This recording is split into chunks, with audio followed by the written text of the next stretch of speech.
everybody, and welcome along to the Event Industry News podcast. My name is James Dixon, and as ever, I wish you a very good morning, afternoon, or evening, whenever or wherever you tune in to today's podcast from. Bit of a different setting for me. I've got a new podcast location that I'm recording from today, and I'm delighted to say that my guest today is somebody who has her own podcast, as I've just found out before we began recording today. And it's always lovely to be in the company of a fellow podcaster, as somebody who no doubt runs a podcast with far significant standing in the industry than this little here thing that we throw together every week or so. Liz Taylor from Taylor Lynn Corporation, TLC, joins us today. Liz, delighted to have you on the podcast. Welcome along. Thank you very much. And it's great to be on the other side of the microphone, actually. I'm going to enjoy this the next 30 minutes. Thank you for having me. Delighted to have you here, and I'm delighted straight away to see via our Zoom link today that you've got an orange foam piece on your microphone, which perfectly matches the Event Industry News orange branding. So you're completely on brand today via video. Well, let me tell you, it's all in the detail. I did know. Absolutely, yes, absolutely. We don't throw this No bullshitter. bullshitter. High production values. For those who don't know, Taylor Lynn Corporation, specialising in the organisation of corporate events, private parties, weddings, high-end stuff. Liz, you're based in Manchester. Give us a bit of background, first of all, at the start of today's podcast. Yeah, I was just going to say to you, James, that I'm doing my own intro here. Can I introduce myself, please? Please, okay. yes. I'm Liz Taylor, and I'm the Managing Director of the Taylor Lynn Corporation. I've been in the events business since 1986. I don't want anybody doing the maths here, and had an amazing journey. I was probably one of the first in the Northwest to actually set up an event management company. And I do corporate events, private events, high net worth, any event really. And we specialize in the design, organization, coordination, delivery, production of anything that we are tasked with. And clients include, I've worked for Manchester United since 1995. I've been to Moscow with them all over the world, Coronation Street, lots of corporate brands, lots of high net worth individuals, and it's in my blood. So that essentially is what I do, together with my podcast, which is Events That Made Me, and a consultancy that I set up during lockdown, which we'll come on to if we've got time. And one of the main reason that we've got Liz on the podcast today is to look at the subject of vaccine passports, as we're sort of terming it. But this is particularly relevant today, and let me put that into context here, what today means. Today is the 23rd of February 2021. Yesterday there was a significant announcement by the Prime Minister setting out the roadmap towards the end of lockdown, and the roadmap that ultimately takes the UK out of lockdown. And that was of particular interest for the events industry, because let's face it, the industry has essentially been on its knees now for nearly 12 months. And one thing that's been talked about with the industry, Liz, for several months now, probably since summer last year, very early stages of lockdown, was this idea of being able to potentially prove if you are not carrying the virus at any point in order to gain access to events. I'm curious to maybe ask, first of all, when did you first hear of this as an idea? When did it sort of first cross your path? And well, I think it's interesting. I think it's interesting, James, because as we all know, the event industry has been probably, together with hospitality, and we put them all under one umbrella, the worst hit. And I don't think, unless you are in the industry, that you actually understand how badly it has been hit. It's been muted from the very beginning. Once we understood the severity of what was happening and the implications, then all options were put on the table by those of us in the industry. My view is mixed, really. I think that if you roll the clock back many, many, many years, we had the plague in London, and we've had flu, which was an epidemic, and flu we live with. And I think that we will live with this eventually. I think that whilst the government have been heavily criticised, I'm not quite sure that anybody could have got it right.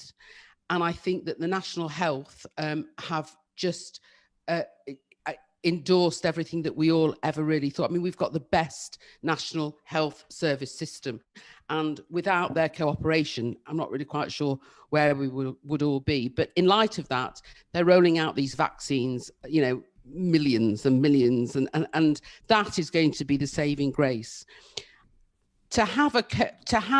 I'm not quite sure how realistic it's going to be when you have a conference or an exhibition to expect everybody to bring some sort of authority, identification, or however you want to call it, to prove that they have either had the vaccine or that they've got that they're negative.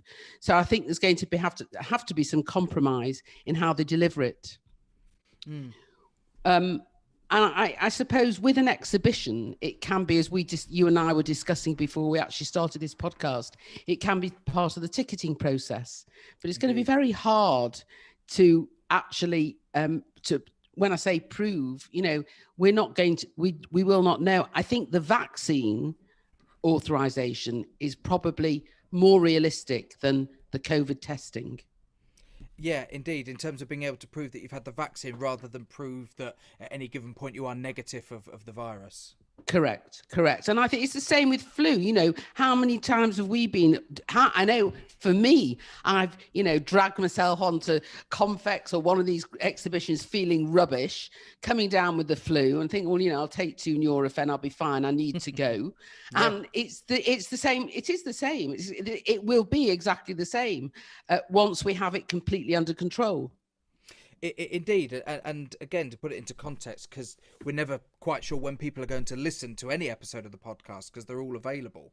But of course, putting it into direct context of where we sit today, there has been stuff in the news this morning from the Health Secretary Matt Hancock saying that this virus is something that we're going to learn to have to live with, like we live with flu. You know, we have to get it to a level where we can live with it every winter time. People go and have their winter flu jab if they're in a vulnerable category, and it does look like that's the scenario that we're moving towards.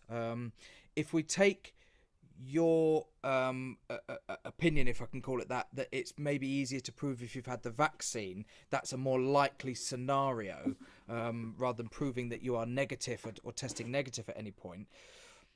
There is. Bear with me. We have a technical hitch. Just hold the line, caller, please. We're holding the line while Liz. Thank you. Sorry, I'm here. I'm back. Yeah, there is a counter argument to the whole sort of vaccine passport or any sort of certification that from people who say it's discriminatory. You know, people have a right to not have the vaccine and to choose not to have it for whatever reason they have, and by going down the route of vaccine passports or some proof that you've had the vaccine, you are essentially excluding people who have chosen of their own volition not to have the vaccine. What's your particular opinion on that and how it could potentially exclude people? I don't think that they are being excluded. I think they're probably choosing to be excluded. I mean, some common sense has to prevail here. You know, we've had a national pandemic. Tens of thousands of people have lost lives. We all know the effects that we've had to live with for the last 12 months. I think that if by having a vaccine passport or however you, I mean, listen, we all walk around with our national insurance number. You know, I walk around and this is your cue here, James. I walk around with my senior rail card, Q. What a delightful thing to have. No, you're not meant to say that. You're meant to say, "Oh my God!" Surely not, Liz. Exactly. Thank you. Surely you cannot. Thank God, you're a bit slow there. But so I think, you know, we walk around. We have a vaccine, a card that we show. If you choose not to have the vaccine, then so be it. But everything comes with consequences, and I don't think that it's fair to put other people at risk because of other people's choices. So we're not saying you have to do this and you have to do that, but it's like anywhere where you want to gain entry. I mean, I think you've got to think of it realistically. There will be people going to these events and going to these seminars and going, you know, in the industry, thousands of people walking through a door, and there will be vulnerable people there. There'll be people with asthma, there will be people with underlying health issues that have had the vaccine, and they have to be protected. And I think that we all have to protect society. So, you know, your choices, you make your choice, and you live with the consequences. Well, and if I can offer a personal opinion on this, I gave it some thought last night, and I likened it to that there are already examples in life of this scenario presenting itself where there is a choice and a consequence. The one that I felt was the closest was when the indoor smoking ban was brought in a few years ago. The choice of somebody to smoke wasn't taken away from them. They were simply told that if they wanted to smoke, they now had to do it outdoors, so as not to put people who choose not to smoke indoors at risk. And I think that my personal opinion is that the vaccine passport idea is not taking away anybody's right to choose not to have the vaccine if they choose to go down that route. That's their prerogative. It is simply a consequence that if you choose to do something that potentially puts other people at risk, you are therefore forfeiting the right to be able to gain access into certain events. I think the similar thing could be said loosely for things like flying. If you attempt to board a flight and you're absolutely drunk out of your skull, they can stop you from getting on that flight. Nobody's taking away your right to drink. They're simply saying that if you choose to do so to that extent before getting on a flight, you may not be able to get it. So I think we live with examples like this in life already. And that's a personal opinion that, you know, if somebody chooses not to have the vaccine and they can't go to an event as a result of it, then potentially so be it. That's your choice. I agree. And I think you also have to look at what it's cost us, what it's cost the health service, what it's cost the government. We're not asking anyone to pay for it. Mm-hmm. You know, we're giving it, and it's there to protect you and protect others. And so, yeah, you know, I am not a believer that we are withdrawing a right by not allowing somebody access to an event that has certain, you know, that comes with certain, what's the word I'm thinking of, James, here? Help me, because I know we don't edit constraints. This. Correct, that's it. Just checking that you're listening. Absolutely. Thank you. So that's my view in a nutshell. Yeah, we don't want to constrain people.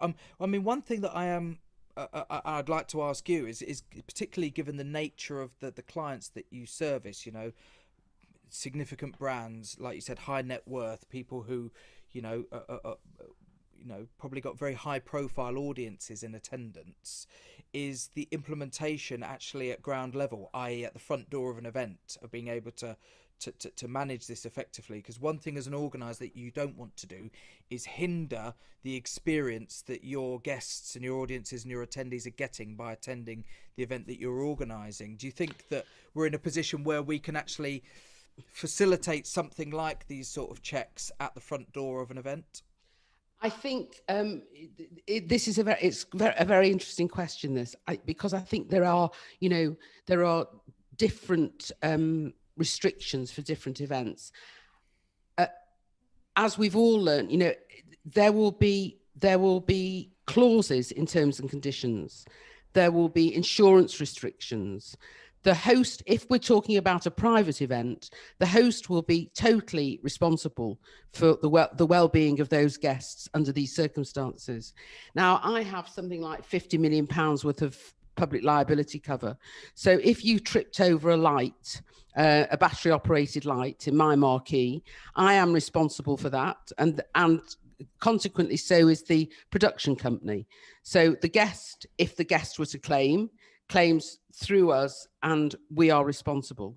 Mm-hmm. But for something like COVID, the client becomes responsible. And I think that, and in fairness, you know, we have next year a significant amount of business in the books, which some remnants from this year, and somewhere people have said, when this is over, you know, we're going all out, we're going to party.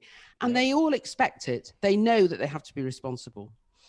In order to protect the client, I can then come up with some suggestions. So I can say, look, you know, in the invitation pack, which is designed and bespoke for the event, let's put something in about we either send out a lateral test, or we say, you know, you are responsible for your own health and well-being, and so we can include it so that they are aware that they need to be sensible. I also think that most of us have families, and you want to protect the families. So it's not like you don't think, well, oh, I'm not bothering with this, you know, I'll be fine. I haven't caught it yet and I won't catch it now. I think people will be far more sensible. I think in a corporate event, the client has the responsibility of their employees. And I don't think in that instance, if you're doing a recognition event or a big Christmas party, I think it has to be incorporated in the message that goes out, that they are either responsible themselves for their health and well-being. The company will not be responsible, because it's very difficult. You know, we do somewhere you've got 800 in a room or 1,000 in a room. And we do a lot of Asian private events, the weddings, and the culture is such that they're huge. Yes. So somebody has to be responsible, and that somebody really has to be the guest. And it's just implementing and thinking it through. And I reckon that within a month, if not before, of this industry getting back on its feet, which is after the 21st of June, hopefully, there will be systems, there'll be paperwork in place for everyone to protect each other. Yeah, and what your comment there was comments there were echoed again this morning by various ministers who are saying that, you know, very much there will be a moral responsibility amongst, you know, the population, not just of the country but of the world, to be more aware of this going forward. That the hand hygiene that we've implemented, you know, in the last 12 months. I certainly last summer was saying, is it such a bad thing that suddenly people are so aware of cleaning their hands? You know, this is something that needs to be carried, you know, post-pandemic as well. You know, sanitization as you walk into somewhere where you're going to sit down and have a meal. Well, that's probably not a bad thing, irrespective of COVID, you know. And I think that there is going to be definitely this moral responsibility on people, isn't there, to be aware of their surroundings. Yeah, and also, James, I think that, you know, air travel, we should have been wearing masks for ages. Okay, so you go on a long haul and maybe you have a certain amount of time that you choose to take it off. But I do think it makes sense, you know. We live, unfortunately, in a polluted world, and you're cramming 354 people into a vehicle. Yeah, we should wear a mask. You know, you should wear a mask on the train. Absolutely. It might not be obligatory, but I think it's something that should be accepted. And the world will change. I think will be, you know, we've often laughed because the hotline. Hold on. Ladies and gents of the podcast, that's the TLC Taylor Lynn Corporation hotline. Hello. We'll see who's on the phone any second now. This could be important.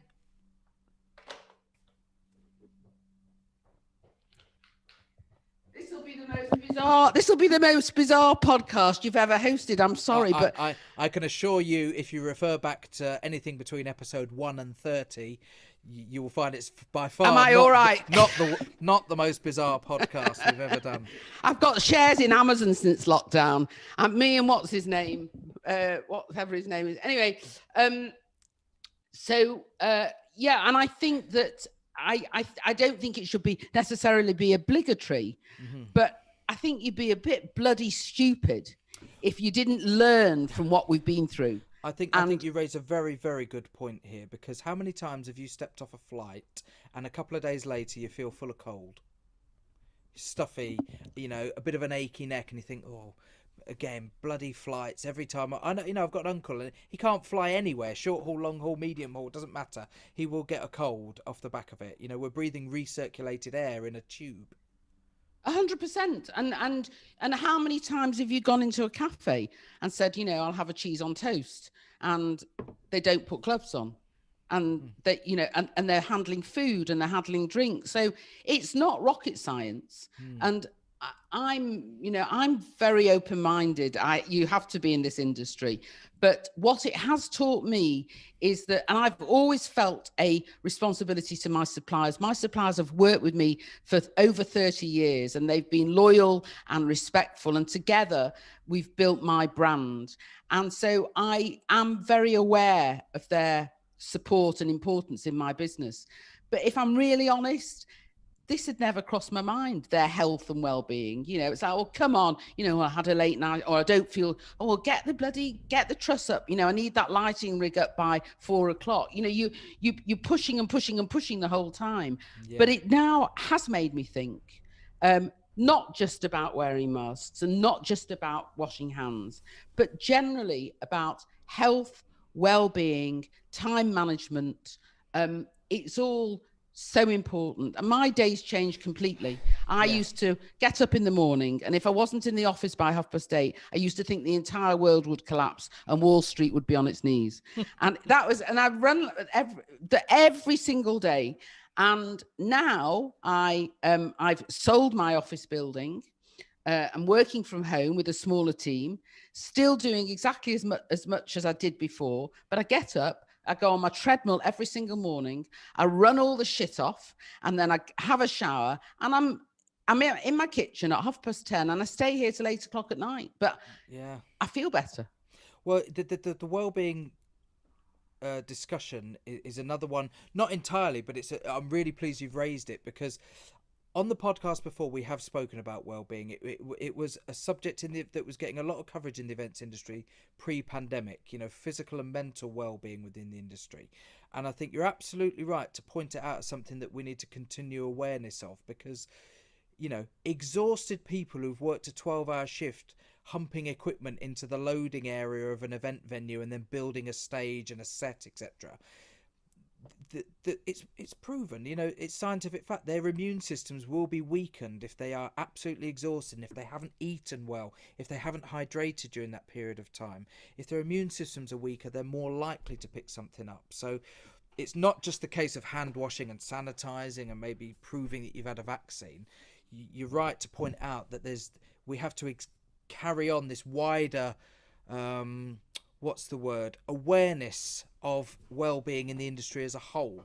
I think it's a wake-up call. Yes. The vaccine is not the be-all and end-all. The vaccine isn't going to save the world.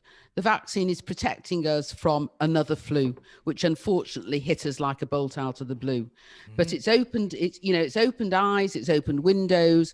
It has done an awful lot. And I think that anybody that chooses not to have the vaccine really needs to consider, unless they've got a really, really valid reason, they need to consider the implications, which to me it just doesn't make sense. But that's their prerogative. And I suppose the best case scenario is that if enough people do have it, then they are protected from the virus, as well as the vaccine will protect from people who've chosen not to have the vaccine. And because the vaccines are proving at the moment to significantly reduce transmission, people who choose not to have the vaccine are in some respects protected by those who have had it. So there is, dare I say it, herd immunity sort of developing, if we can get it past a point. But again, I don't want to take away or devalue anybody's right to choose whether they do or don't have the vaccine, because to me that's very much like taking away somebody's right to choose if they do or don't drink, or if they do or don't smoke. They're legal to do so, but I think it goes back to this point about saying that if you do choose to take that route, there is a scenario that presents itself where you may have to forfeit being able to do certain things. I also think that there are ways that we can introduce this protection, quite sort of. It doesn't. You don't have to wear a stamp on your forehead that says "I have been vaccinated." Thank you. Yes. I would be quite happy to carry something that just confirmed it. Got me easy access wherever I want to go, or it just takes a lot of stress out of everyday life because I know I've had it and I've got proof that I've had it. And it would be a shame if you ended up on the tube and you had segregated carriages for people that didn't have it. I mean, that's not going to happen. It's just not feasible. It's not possible. But in order to ensure that this industry comes back all singing, all dancing, and I'm talking about, all the exhibitions for all the different industries, the car industry, the hospitality, the holiday. I mean, everything has been so severely affected, that we need to take every precaution possible to make sure that we can all up and run again. And the other thing, James, and I'm probably waffling on a little bit here, but Not at all. I've got 4 grandchildren. The eldest one Surely is not. You've got Surely it. By George, surely he's not. got it. He's got it. Yes, I have. And the eldest one is going to be 7 on Friday. And I worry for them, really worry. I've got 2 that live in New York and 2 that live in London. And they are the future. And it's a tough old world out there.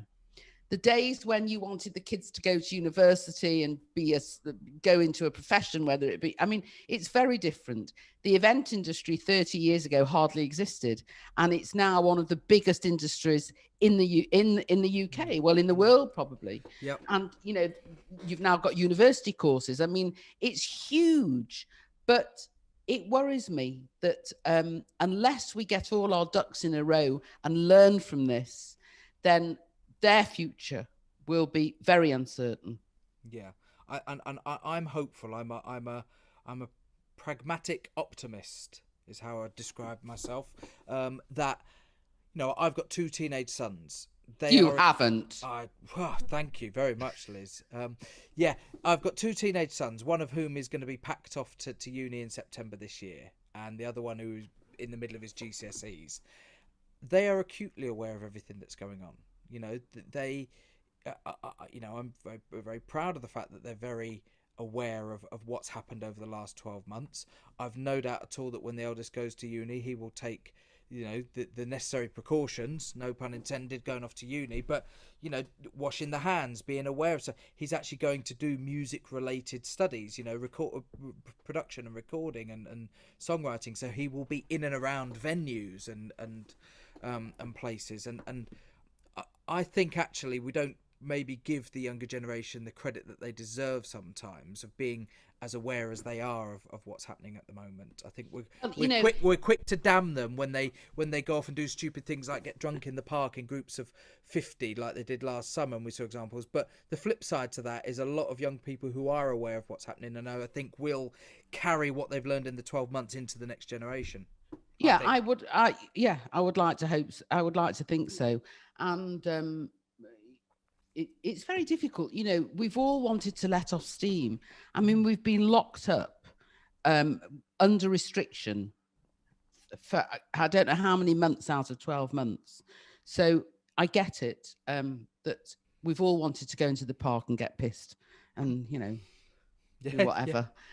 But I do. And I hope that out of this, there is a lesson that the next generation learn from, and we live in a healthier, better world. I should really be in the government, shouldn't I? I mean, I could. Couldn't I? I could go and be one of these, standing at that desk. I'll my hair's a bit like Boris's. Yeah, I'll support you if you run for office. Get in there. Yeah, I'll carry a briefcase around. Can I carry a red briefcase just behind you? Yeah, with my vaccine passport in it. And the vaccine passport in there. Going back to the industry that we both work in. Again, one thing that I've always said is that the industry in the UK particularly has always been a pioneering industry globally. The UK events industry is often looked at by the global events industry, and what we do in this country, I think, is often reflected in other countries. And I think that it again presents a great opportunity for the UK events industry, given the current success of our vaccination programme and the speed that it appears to have gone through and appears to be gathering. They're hoping to have all adults vaccinated now with the first jab by July this year. I think it gives us a really good opportunity as an industry to again showcase the UK events industry and what we can do, how to do it right. There's huge opportunities there for people once we do get back. It's interesting, because when I first started all those years ago, there used to be an exhibition in America called the Special Event. It was called the Special Event Show. It's probably before your time. And there was a magazine associated with it. And every year it was in a different place. It was New York, Florida, Dallas, wherever. And I went to Houston and I went to Dallas and I think I went to one other. And it was mind blowing. Nobody did it like the Americans. And obviously, all those years ago, it was at that time, it was very much the private sector that were at the forefront. Mm-hmm. And so, I'm Jewish. In the Jewish religion, you've got all the bar mitzvahs and the bat mitzvahs. You knew that at 13, they were going to have an event. And that sort of, edges you into the world of events. And they showed they were building golf courses in these mega hotels in New York. I mean, it was off the scale. And I vividly remember, and it's always resonated with me. I thought, my God, will we ever be able to do anything like that? And isn't that amazing? And no one had ever thought of working with a set designer. It was off the scale. It has all turned. We are way ahead of everybody. I've been flown over to New York to work for a corporate. I've been flown over to Casablanca and Marrakesh to work for corporates. We are, and I think I don't think it's the fact that we're more creative. I think that's in you or it isn't in you. Your perception of down the yellow brick road would be very different from mine, but it's a creative thing. But I think we British know how to operate. We have morals, we have scruples, we have business ethic, and I think that it's just amazing how it's grown. And now the UK is the world leader in the event industry. I believe that. Absolutely. Yeah. You look at all the destinations that come to the UK to encourage us to go over there, or they want to come here. It's all, it's a very, I can't think of the word, reciprocal. It's very, very reciprocal. But what we say, I believe, goes. So that's my pitch for the UK event industry. Yeah, I would add to that the British have always been great problem solvers. Engineers, we've always had great engineers. You look back to Brunel and Stevenson, hundreds of years ago. But as a people, we've always been great engineers and problem solvers. And I think those two aspects alone serve the event industry brilliantly. And like you said, it's maybe not be the most creative, but we can bring to life somebody else's creative vision better than any other industry. Yeah, I agree with you. And we are great problem solvers because, as you know as well as I know, that in this industry, the word no doesn't exist. I always have said to my girls, don't come into my office with no. Come into my office with, this is the way we're doing it, because it's a very different approach. So yeah, I mean, I'm proud of, I am proud of my peers and what we do. And I just think I see this not as a positive, because it would be unfair to people that have suffered over the last 12 months, but I see it as a very constructive learning curve that I think, if applied correctly, can only benefit moving forward. Absolutely awful lot we can learn. Can I ask, just on a slight tangent and getting away from COVID passports, you mentioned something earlier about big parties and they want to come back and they want to party hard. I've asked the question now for a few months as to how the public are going to enter back into events. It's one thing having an events industry that's desperate to come back, but you've got to have the confidence amongst the people who actually come to your events.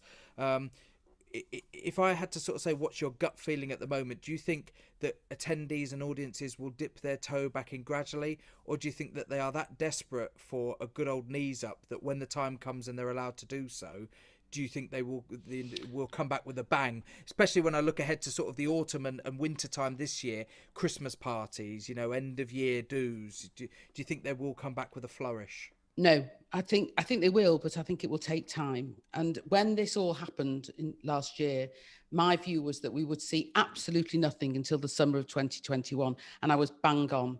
And now I actually don't think we'll see anything significant until 2022. I think people will dip their toe in the water, but I think there are very different things to consider. I work with Victoria Warehouse in Manchester, and they're Yes. putting on the guy that owns it, James Cohen, is putting on some outdoor events, and we've been working over the past few months together to look at how we can deliver these. And they were going to be socially distanced, and we've looked at locations and fields. Well, now we know that come 21st of June we can do it. We have got two or three venues in place, and it will be, you know, live music outside, food vans, and will be very well attended. But I don't think, you know, Glastonbury's cancelled. I don't think that's going to reopen this year. I don't think it can. I think we still have to be mindful that there has to be some element of social distancing. As you say, the washing of the hands. We can't just open the gates to a field and say to 1,500 people, right, off you go, you know, have a party. And I think we'd be foolish to, because I think the outcome could be disastrous. I think that is also, I think Christmas parties I think they'll happen, but I think it'll probably be where you might have had 500 or 800, they'll do it in divisions. So if I work for an insurance company based down in London, instead of having 400 people in one room or in a marquee, they might have different departments, and they'll take 80 here or 100 there. Yes. And I think I would encourage them to do that. And it's the same with the private events, whereas you might have an 18th or a 21st. People will think about how it's delivered, so that it shows not just for everyone else to see, but for your own peace of mind. I don't want to be stood there at 2 a.m. with my heart in my mouth, thinking that I'm putting people at risk. I'd be finished. So I think it will come back. The short answer to your question is, I think it will come back slowly. I don't think we're going to open the gates and everyone's going to run and have a party. Yeah, and it's interesting you said that, because I did say that for the festival industry, and what I'll give a plug here. Actually, we're going to be speaking on either the next episode or a couple of episodes time on the podcast to Nick Morgan from We Are the Fair, who has been in the media, you know, quite frequently over the last sort of 6 to 8 months. And they have a huge presence within the festival industry particularly. And it'd be interesting to get his take on that side of things, because I've said that this situation over the last 12 months presents an opportunity for smaller boutique events. You know, nobody wants to see the end of huge, large-scale events. We all want to see them come back. But by the same token, I think we have to maybe appreciate and acknowledge that audiences may just feel safer, certainly in the short to medium term, going to smaller events. And I think that presents an opportunity for potential, you know, independent festivals, smaller outdoor events, boutique events. I think all of that is opportunity for lower numbers to gather and still have a great time. Absolutely. And I actually don't think it's a bad thing. I think for the industry, you know, for boutique venues, smaller venues, all of a sudden, you know, they're up there and they're getting a piece of the action, a piece of the pie.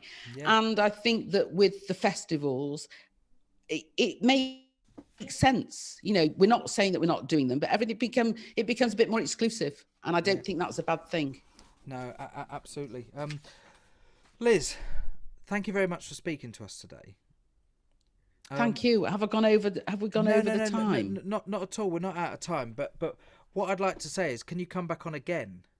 Oh, would you? Because what I'd like to do, I'd love in a few months, particularly because, as we said earlier on in today's podcast, we're recording this on the 23rd of February. Yesterday, the 22nd, it was the roadmap out of lockdown was announced. Now, if all goes to plan, as Liz has mentioned a couple of times, the 21st of June is a key date, because that's when we think that could be the end of it. But of course, what was made clear yesterday is that those dates during that roadmap can get pushed back at any point if they feel that there's a need to do so. So I think maybe in 2 or 3 months' time we may have a better and a clearer picture on this. And I'd love to see what you guys are up to and how things are shifting with your business and with your clients, and maybe to get a feel for what is happening amongst audiences and the people that you're working with, Liz, if you'd like to come back on and share some more thoughts with us. I'd absolutely love to, and I would love the opportunity as well to discuss the consultancy business, the Liz Taylor Consulting, which I set up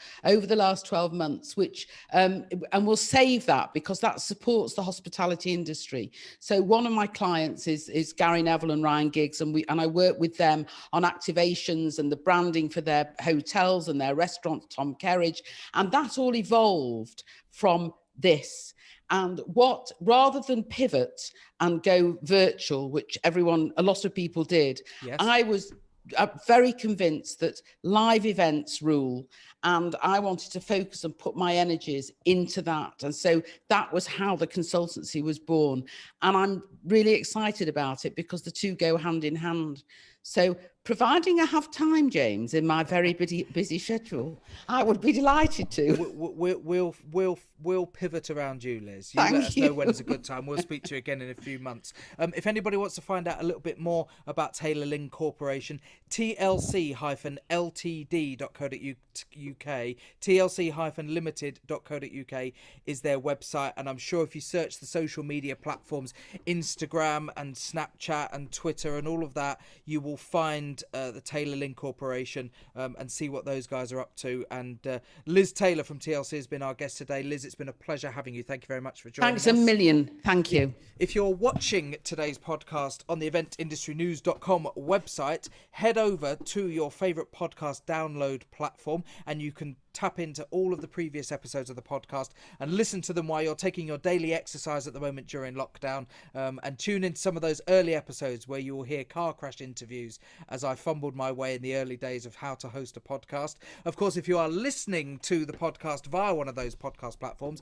head over to eventindustrynews.com and check out some of the latest news, features, interviews and previous video podcasts that we have done. And that brings us nicely to the end of today's episode. As I said, keep your eyes and ears peeled for that episode in a couple of weeks, or within the next couple of weeks, featuring Nick Morgan from We Are The Fair, where we're going to be talking about the festival industry and where we think that's going to be going in the next few months and what's happened over the last 12 months. But for now, once again, our thanks to Liz Taylor and thanks for tuning into the podcast. Goodbye.